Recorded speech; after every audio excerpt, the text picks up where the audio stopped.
السلام عليكم ورحمة الله.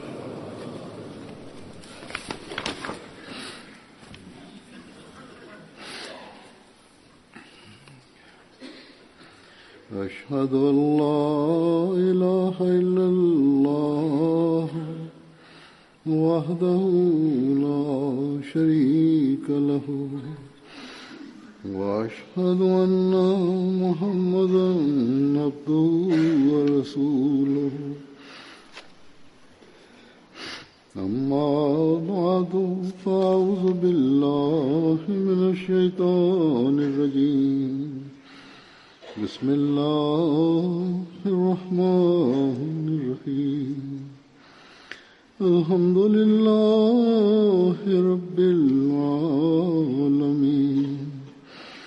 الرحمن الرحيم مالك يوم الدين إياك نعبد وإياك نستعين اهدنا الصراط المستقيم صراط الذين أنعمت عليهم غير المغضوب عليهم ولا الضالين.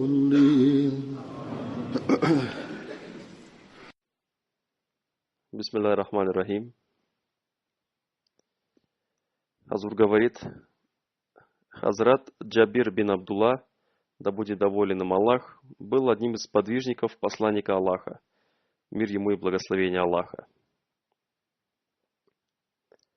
Он был сыном Хазрата Абдуллы бин Амара бин Харама, того Абдуллы бин Амара, о мученической смерти которого я рассказал в своих прошлых проповедях.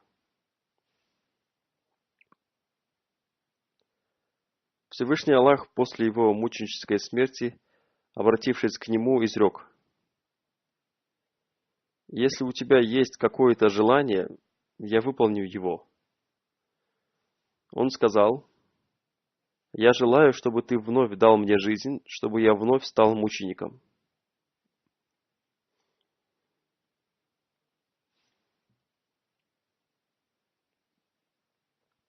Всевышний Аллах изрек: «Я не исполню твоей просьбы, поскольку это против моего обычая, ведь мертвые не возвращаются обратно. Скажи мне, есть ли у тебя другое желание, кроме этого?»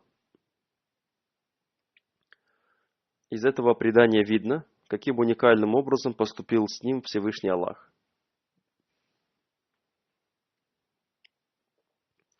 Хазрат Джабир бин Абдулла был сыном великого отца. Его отец дал баят, обет верности, во время события Угба Сания. Как я уже рассказал в своей прошлой проповеди, его отец задолжал одному иудею. Он завещал своему сыну, чтобы после его смерти он продал свой сад и заплатил его долг. Он так и сделал. В те времена существовал обычай занимать деньги в счет будущего урожая. И Хазрат Джабир тоже занимал деньги в счет будущего урожая. Однако он не получил ожидаемого урожая и попросил отсрочку у этого иудея, но этот иудей не согласился. Хазрат Джабир в беспокойстве пришел к посланнику Аллаха, мир ему и благословение Аллаха, чтобы он выступил ходатаем перед этим иудеем, но этот иудей не согласился. После этого посланник Аллаха, мир ему и благословение Аллаха, помолился за Хазрата Джабира. Некоторые передатчики преданий рассказали, что выплату этого долга ему завещал его отец. Тем не менее, из хадисов Бухари становится ясным, что это событие произошло позднее. Однако, как бы там ни было, из этого повествования видно, какое сочувствие проявил к нему посланник Аллаха, мир ему и благословение Аллаха.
Хазрат Джабир повествует, в Медине жил один иудей, который сужал меня деньгами под залог будущего урожая моих фиников. У Джабира была земля рядом с дорогой, ведущей к колодцу Рума. Далее Хазрат Джабир повествует, один год выдался неурожайным, и уплату долга пришлось перенести на следующий год. Этот иудей пришел ко мне во время сбора урожая, но собрать с моих пальм ничего не смог, а когда я попросил его дать мне отсрочку на год, он отказался. Об этом рассказали пророку, да благословит его Аллах и приветствует, и он сказал своим сподвижникам, давайте пойдем и попросим у этого иудея отсрочку для Джабира. И все они пришли к моим пальмам, где пророк, да благословит его Аллах и приветствует, стал говорить с этим иудеем, который отвечал ему, «О, Абуль-Касим, я не дам ему отсрочки». Увидев это, святой пророк, да благословит его Аллах и приветствует, встал, походил среди пальм, а потом снова подошел к этому иудею и стал говорить с ним, но он снова отказался удовлетворить его просьбу. Тогда я встал, принес немного свежих фиников и положил их перед святым пророком, да благословит его Аллах и повествует.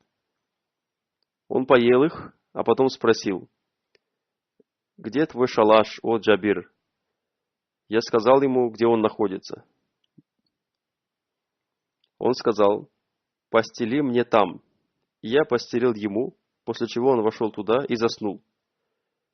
Когда святой пророк, да благословит его Аллах и приветствует, проснулся, я принес ему еще одну горсть фиников, и он поел, а потом встал и снова обратился к этому идею, но тот опять отказал ему. Тогда святой пророк, да благословит его Аллах и приветствует, во второй раз встал среди пальм, усыпанных финиками, и сказал, «О Джабир, собирай и отдавай свой долг». Что касается иудея, то во время сбора фиников он оставался со мной, а я собрал столько, что этого хватило, чтобы рассчитаться с ним, и после этого осталось еще столько же. И я пошел к святому пророку, да благословит его Аллах и приветствует, и порадовал его, а он сказал, свидетельствую, что я посланник Аллаха.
Это знамение не было простым знамением. Этим посланник Аллаха, мир ему и благословение Аллаха, хотел показать, что Всевышний Аллах принимает его мольбы. Это событие показало, как Всевышний Аллах слышит и благословляет его мольбы. И мы также видим, как сподвижники беспокоились о своем долге. В этом и состоит истинный дух истинного верующего. Однако встречаются такие люди, которые называют себя мусульманами Ахмади, и при этом не выплачивают свои долги годами, находя различные предлоги. Нам необходимо всегда помнить слова Хазрата Обетованного Мессии мир ему, который говорил, что после принесения обета верности нам нужно поступать подобно сподвижникам. Только в этом случае мы сможем создать то общество, которое желал создать Хазрат Обетованный Мессия мир ему.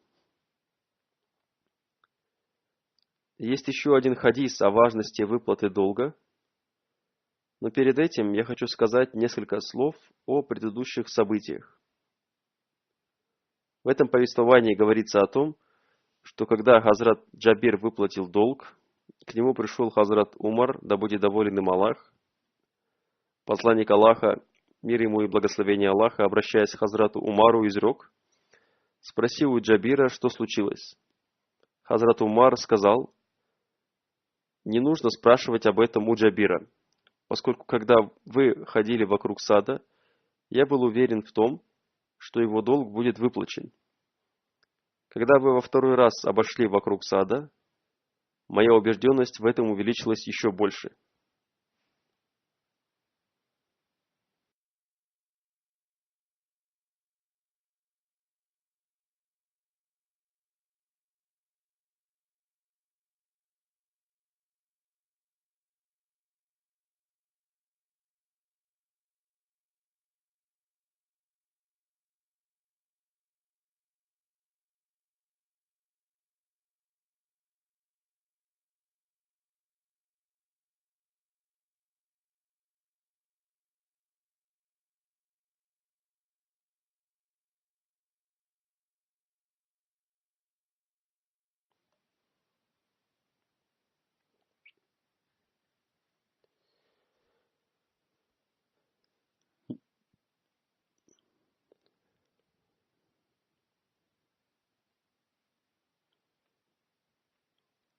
В одном из хадисов от Хазрата Джабира повествуется о том, как один сподвижник задолжал 2 динара и умер. Посланник Аллаха, мир ему и благословение Аллаха, отказался совершать его погребальную молитву. Другой сподвижник сказал, что возьмет эту обязанность на себя, и тогда посланник Аллаха, мир ему и благословение Аллаха, совершил его погребальную молитву. На следующий день посланник Аллаха, мир ему и благословение Аллаха, спросил этого сподвижника, выплатил ли он его долг или нет. То есть посланник Аллаха, мир ему и благословение Аллаха, сильно беспокоился о выплате его долга. Есть еще один хадис с повествованием Хазрата Джабира. Посланник Аллаха, мир ему и благословение Аллаха, изрек: если какой-то верующий оставит свое имущество, то его унаследуют его наследники. Если он оставит такой долг, который невозможно выплатить из его имущества, то выплатить его обязано государство. Мы видим здесь 2 предания. Одно из них, когда он отказался совершать погребальную молитву человека, который задолжал 2 динара. В другом варианте хадиса он сказал, что эту обязанность должно взять на себя государство. В первом хадисе говорится о том, что он разъяснил должникам важность выплаты долга, и что если он умрет, то его долг должны выплатить его родственники. В другом хадисе он сказал, что это обязанность государства. Государство должно выплатить его долг и заботиться о его детях, если покойный не имел имущества. Этот урок посланника Аллаха, мир ему и благословение Аллаха, всем исламским государствам. Они должны заботиться о своих подданных. Однако, к несчастью, сейчас больше всего права простых людей нарушаются именно в исламских государствах.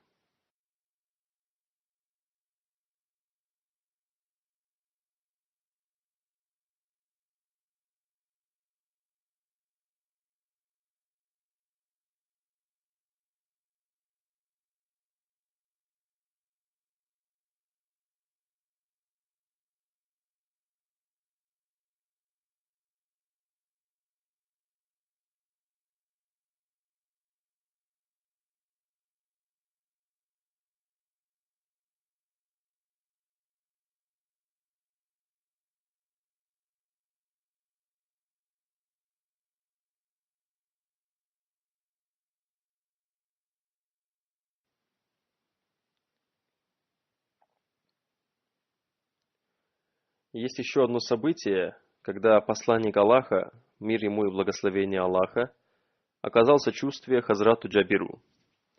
Повествуется о том, как Хазрату Джабиру пришел один сподвижник из ансаров, Он сказал: «Расскажи мне о том, что вы слышали от посланника Аллаха, мир ему и благословение Аллаха». Хазрат Джабир сказал: «Однажды я находился в поездке вместе с посланником Аллаха, мир ему и благословение Аллаха.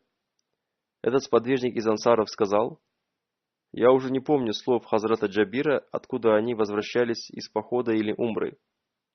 Одним словом, посланник Аллаха, мир ему и благословение Аллаха, изрек: тот, кто хочет побыстрее возвратиться к своей семье, то ему это разрешается». Хазрат Джабир сказал: «Я был одним из тех, кто хотел побыстрее возвратиться к своей семье.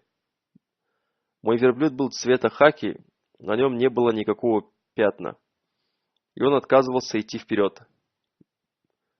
Посланник Аллаха, мир ему и благословение Аллаха, увидев это, сказал: «Джабир, садись покрепче». И затем он ударил моего верблюда своей плетью. Мой верблюд соскочил со своего места и быстро побежал. Посланник Аллаха, мир ему и благословение Аллаха, спросил меня: «Джабир, ты продашь своего верблюда?» Я ответил: «Да». Когда мы вошли в Медину, многие сподвижники зашли прямо в мечеть. Я тоже вместе с ними зашел в мечеть. Я привязал своего верблюда прямо перед мечетью и, обратившись к посланнику Аллаха, мир ему и благословение Аллаха, сказал: «Теперь это ваш верблюд». Он вышел из мечети и обошел вокруг верблюда. После этого он послал мне из своего дома несколько золотых монет. Затем он поинтересовался, получил ли я деньги. Я ответил: «Да». Он сказал: «Все эти деньги твои, кроме этого я возвращу тебе твоего верблюда». В одном повествовании говорится о том, что Хазрат Джабир возил воду на этом верблюде. Когда он сообщил родственникам о том, что продал верблюда, они сказали ему: «Как теперь мы будем возить воду?» Вполне возможно, что по этой причине посланник Аллаха, мир ему и благословение Аллаха, и возвратил ему верблюда. Вот такое сочувствие проявлял посланник Аллаха, мир ему и благословение Аллаха, к детям своих сподвижников, которые пожертвовали своей жизнью на пути Всевышнего Аллаха. Пусть Всевышний Аллах возвысит степени сподвижников. Я часто рассказываю о событиях из жизни сподвижников посланника Аллаха, мир ему и благословение Аллаха. Пусть Всевышний Аллах дарует нам возможность продолжить благие деяния сподвижников. После своей краткой проповеди я расскажу о двух искренних членах нашей общины.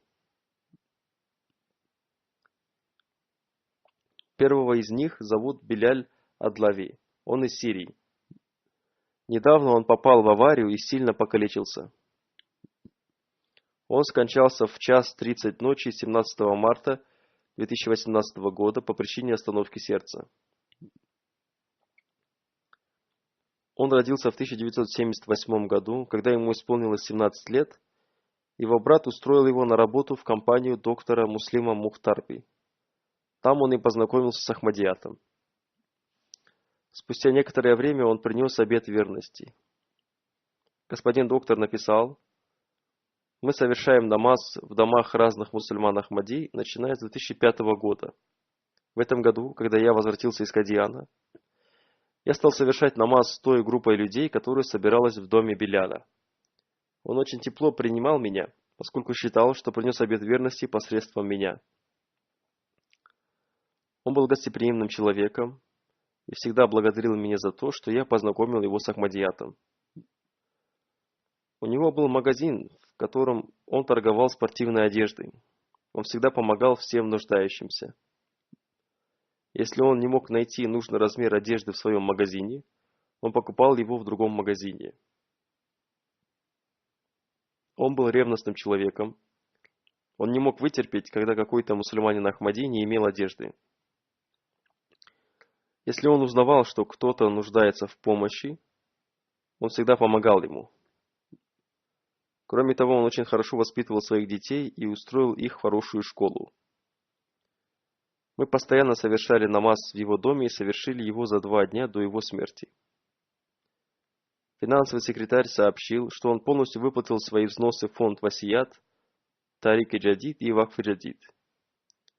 Недавно он приобрел участок земли и внес его в фонд Васият. Он всегда выполнял свои финансовые обещания и служил людям. Он поклонялся Богу и любил институт Ахмадийского халифата.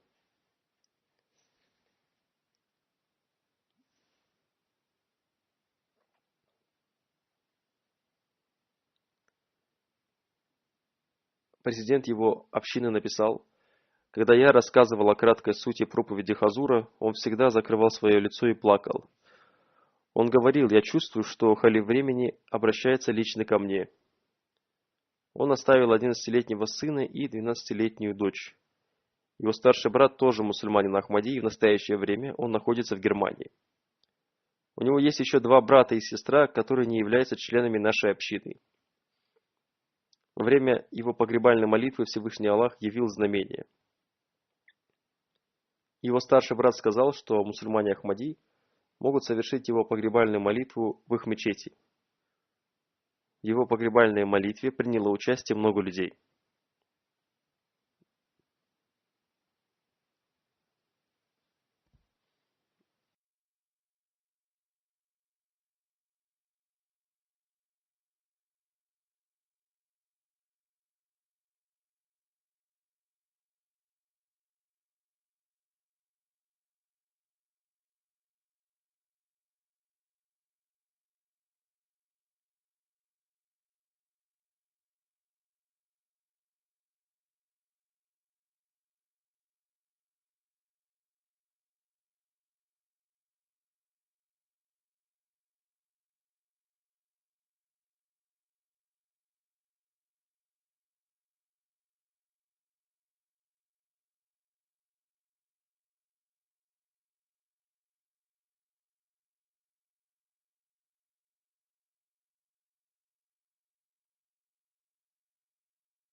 А сейчас я расскажу еще об одной искренней и уважаемой женщине по имени госпожа Салима, супруги господина Абдуль-Кадира Дара. В прошлом она занимала пост президента женской организации Карачи. Она скончалась в возрасте 90 лет 17 марта 2018 года. Ее отец Хазрат Мир Иляхи Бахш из Шейхпура, округа Гуджрат. Он принес свой обет верности в 1904 году. Ее мать, госпожа Мариам Бегим, училась в женском медресе Кадьяна. Особенно она любила изучать священный Коран. Она вышла замуж в 1946 году и переехали в Карачи после раздела Индии в 1947 году. В 1961 году они уехали в Иран. В Иране в то время жили 4 семьи мусульман Ахмади. Они всегда организовывали совершение пятничной молитвы и собраний. В 1966 году умер ее муж, и после этого она переехала в Карачи, в дом своего брата господина Мира Аманулы.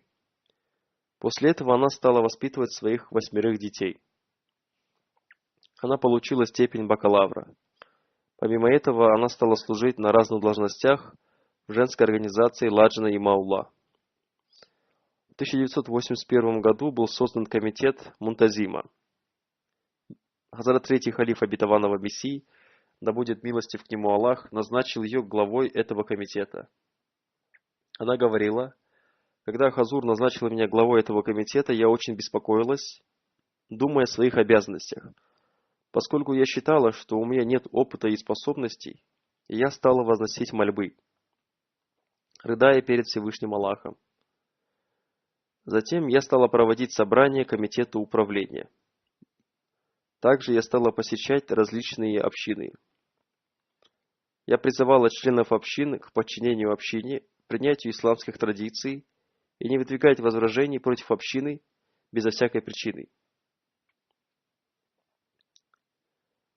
Обычно возражения выдвигают женщины, но сейчас появились и мужчины, которые выдвигают возражения против общины.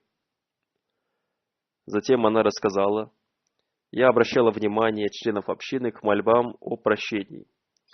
Я часто писала письма Хазрату третьему халифу обетованного Мессии, и по милости Аллаха эта женская организация стала развиваться. Она служила в женской организации 1961 года. В 1986 году женская организация Карачи была присоединена к женской организации Пакистана. Хазрат четвертый халиф обетованного Мессии, да будет милостив к нему Аллах, назначил ее на должность президента женской организации Карачи. Она служила на этой должности с 1986 по 1997 годы. В этот период женская организация Ахмадийской мусульманской общины Карачи провела большую работу по публикации книг общины. В этот период ими было опубликовано 60 книг и издавались 2 газеты. В тот же период начались уроки проповедования. Хазрат четвертый халиф обетованного Мессии был доволен ею и хвалил ее за хорошую работу. Он говорил, что его мольба за нее исходит из глубины его сердца. Он писал ей: «Пусть Всевышний Аллах дарует вам долгую жизнь, укрепит ваше здоровье и одарит вас многими радостями. Пусть Всевышний Аллах одарит хорошие награды искренних людей, как в этом мире, так и в мире будущем».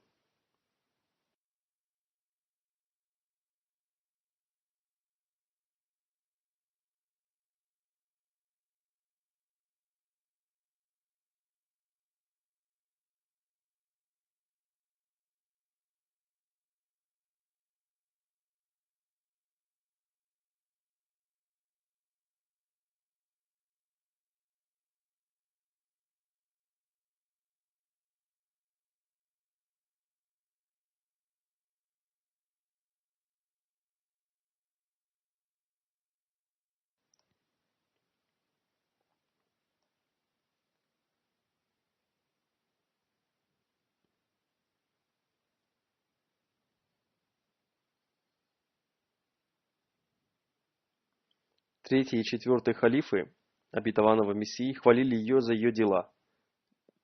В одном из своих писем Хазрат четвертый халиф написал ей: «Я получил отчет женской организации общины Карачи, в котором была выражена любовь и искренность по отношению к институту Ахмадийского халифата. Я ценю эту искренность всем своим сердцем и всегда желаю вам добра. Пусть Всевышний Аллах, проявив свое величие, возвратит предыдущие дни, ведь память о них мне очень дорога». Госпожа Салима Мир стала вдовой в возрасте 36 лет. Ее дочь написала, что она никогда не выражала ни слова нетерпения, ни неблагодарности. Она благодарила Всевышнего Аллаха в каждом деле. Она всегда имела позитивные мысли. Это же она всегда хотела видеть и в своих детях. Другая ее дочь написала: «Однажды заболел мой муж, и моя мать пришла навестить его. Самой первой вещью, которую она мне подарила, была книга Мальфузат Хазрата обетованного Мессии мир ему. Она сказала мне: после смерти твоего отца я всю свою жизнь прожила с книгой Мальфузат, я во всем полагалась на Бога. Любовь ко Всевышнему Аллаху должна превосходить все другие виды любви. Когда врачи попросили меня поставить подпись в связи с операцией моего мужа, я не смогла сдержать себя и начала громко плакать, поскольку я чувствовала, что он умрет. Она, обратившись ко мне, строгим голосом сказала: «Моя дочь не может быть такой нетерпеливой, почему ты так громко плачешь? Ведь терпение – это то, что проявляется в начальный момент бедствия, поскольку в дальнейшем все проявляют терпение. Твой муж был аманатом Всевышнего Аллаха, и Всевышний Аллах забрал обратно свой аманат.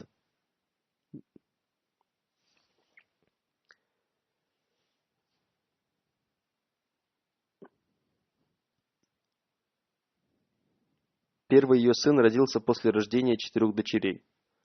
Однако спустя некоторое время он умер. Она с большим терпением сказала: это был аманат Аллаха, и он забрал его обратно. Она всегда давала нам советы на языке пенджаби. Она говорила: никогда не отпускайте полы халифа общины. Она всегда соблюдала парду. Когда она видела чьи-то недостатки в соблюдении парды, то разъясняла непозволительность этого таким образом, чтобы женщины не обиделись.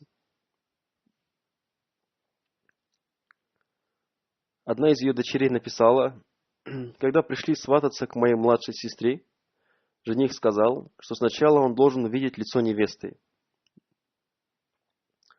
Мои сестры предложили вместо хиджаба покрыть ей голову шарфом. Однако моя мать строго сказала, что она выйдет к ним только в хиджабе, не думая о том, состоится ли этот брак или нет. В Лондоне ее внучка сдавала экзамен по вождению. Поскольку инструктор был мужчиной, она сказала, что она будет находиться рядом со своей внучкой. Другие люди смеялись над этим, но она не обращала на это внимания.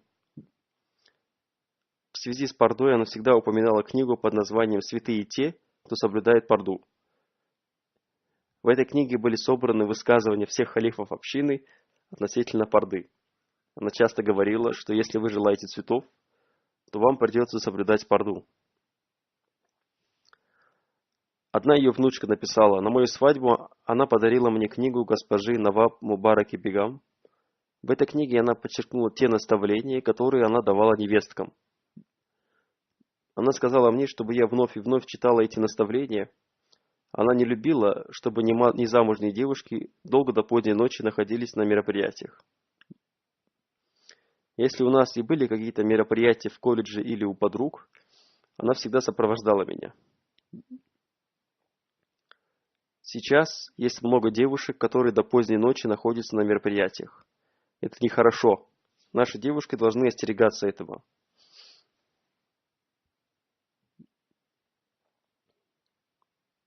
Далее она написала: если мы пропускали утренний намаз, она не разговаривала с нами целый день. И это было большим наказанием для нас. Однажды в Чикаго она приняла участие в одном мероприятии. Одна из наших женщин встала и включила музыку. Она включила музыку и пошла, пританцовывая под эту музыку.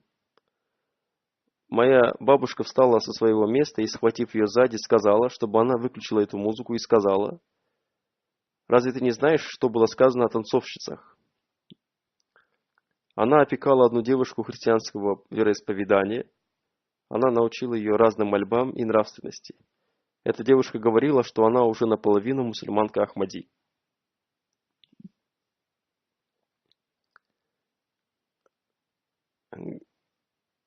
Госпожа Аматуль Бари Насир написала: Всевышний Аллах дал сестре Мир Салиме возможность в течение длительного времени служить в женской организации общины Карачи. Она умерла, но женщины, которых она воспитала, служат во всех уголках земли.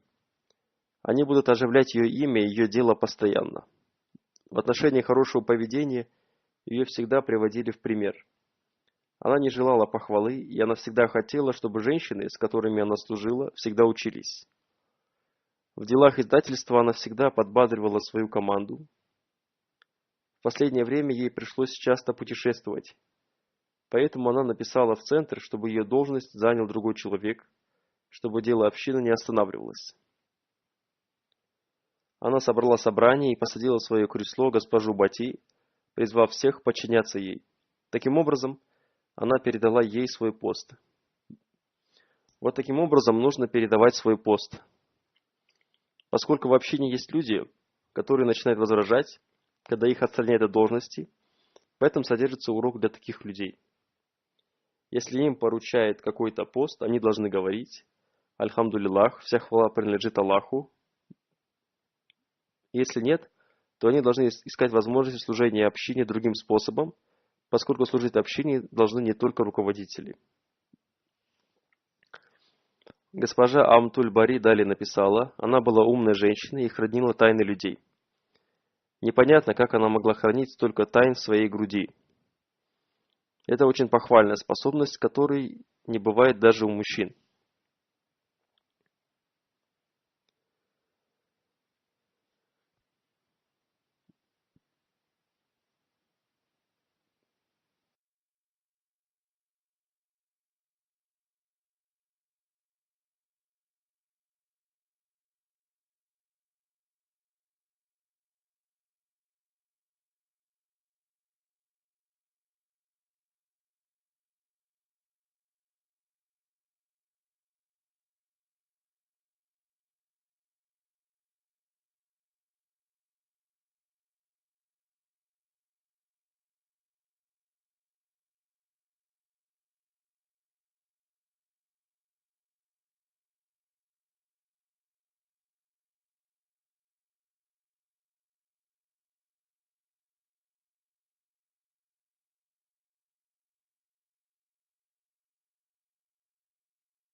Госпожа Аматуль Нур из Карачи написала: госпожа Салима Мир была любящей, бескорыстной, смиренной и жизнерадостной женщиной. Она была красивой внешне, но при этом Всевышний Аллах одарил ее мягким и красивым сердцем. Когда она назначила меня президентом, я сказала ей, что у меня нет опыта и нет автомобиля, а этот район очень большой. Она сказала: ничего, у моей дочери, которая живет с тобой по соседству, есть машина. Она окажет тебе содействие, когда потребуется. Или обращайся ко мне, и я буду отправлять тебе машину, поэтому не стоит беспокоиться. Она была смиренной и всегда работала вместе со всеми женщинами.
Секретарь по публикациям из Карачи написала: я служила с госпожой Салимой Мир с 1986 года. Она была смиренной женщиной и любила помогать бедным людям. Однажды одна некогда активная женщина отступила, и после этого мы узнали, что она больна. У нее были некоторые памятные вещи общины. И по наставлению Хазрата четвертого халифа обетованного Мессии и госпожи Салимы Мир мы связались с ней. Однако она умерла раньше, чем она согласилась отдать их. Затем мы связались с ее родственниками и сообщили им, что у них есть памятные вещи, которые мы согласны купить у них. Таким образом, мы выкупили этот маленький сундучок с несколькими письмами Хазрата обетованного Мессии мир ему и с некоторыми писаниями Хазрата первого халифа. Мы приобрели этот исторический сундучок с большой мудростью, а госпожа Салима Мир помогла этой женщине в лечении.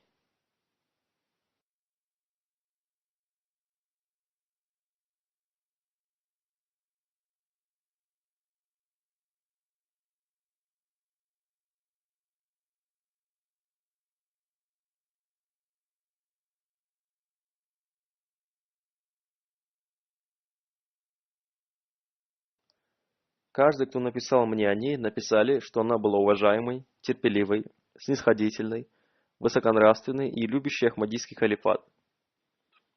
Она наставляла всех поддерживать с ним тесную связь. Она призывала как своих, так и других людей к совершению добрых дел. То есть она наставляла в этом не только своих детей, но и всех людей. Она очень сильно уповала на Всевышнего Аллаха. Она всегда проявляла довольство предопределением Всевышнего Аллаха. Пусть Всевышний Аллах возвысит ее степени. Пусть Всевышний Аллах дарует ее сыновьям и дочерям возможность продолжить ее дело. После пятничной молитвы я совершу погребальную молитву Джаназа Гаиб по этим двум покойным.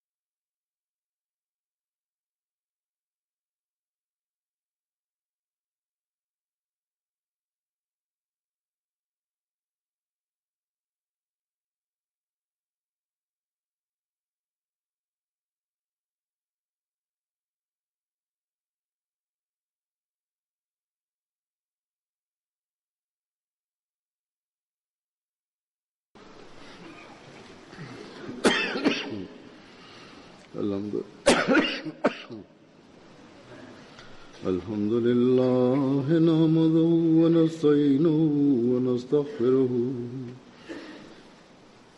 ونؤمن به ونتوكل عليه ونعوذ بالله من شرور أنفسنا ومن سيئات أعمالنا من يهده الله فلا مضل له ومن يضلله فلا هادي له ونشهد أن لا إله إلا الله ونشهد أن محمدا عبده ورسوله عباد الله رحمكم الله إن الله يأمر بالعدل والإحسان وإيتاء ذي القربى وينهى عن الفحشاء والمنكر والبغي يعظكم لعلكم تذكرون اذكروا الله يذكركم وادعوه يستجب لكم ولذكر الله أكبر.